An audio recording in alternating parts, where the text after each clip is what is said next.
Ladies and gentlemen, aviation enthusiasts and curious minds alike, welcome to the thrilling mini-series that will take you soaring through the skies called What Makes This Plane Great? In this episode, we're going to be talking about the British twin-engine bomber, the Vickers Wellington. So what makes Britain's most produced bomber of the war great? Well, the main thing that really makes the Wellington great was that it went on to become an absolute workhorse for the RAF throughout World War II. The Wellington, with its geodetic airframe, could take a lot of punishment, and while it didn't succeed as a daylight bomber in the main European theatre due to being vulnerable to enemy fighters, it went on to be successful in plenty of other roles.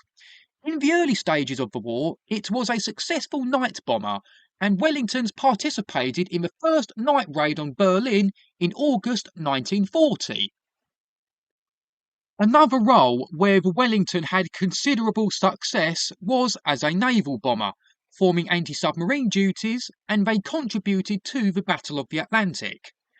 Wellingtons in coastal command throughout the war would be fitted with a range of equipment, like air-to-surface vessel radar, a lee light which was a massive searchlight to spot German submarines at night.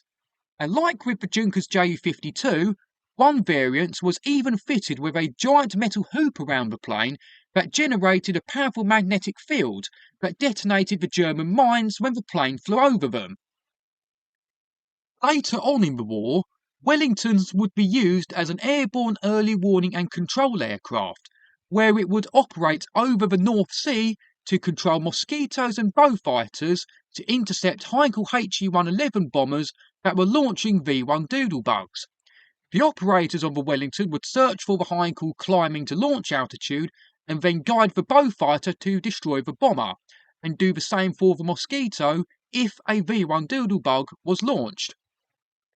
While the Wellington was phased out as a bomber in the European theatre in favour of later and heavier bombers like the Lancaster, it still performed both bombing and transport roles in the Mediterranean, Middle East and Southeast Asia conflicts of the war, and they were also used by many operational training units to help train future bomber crews.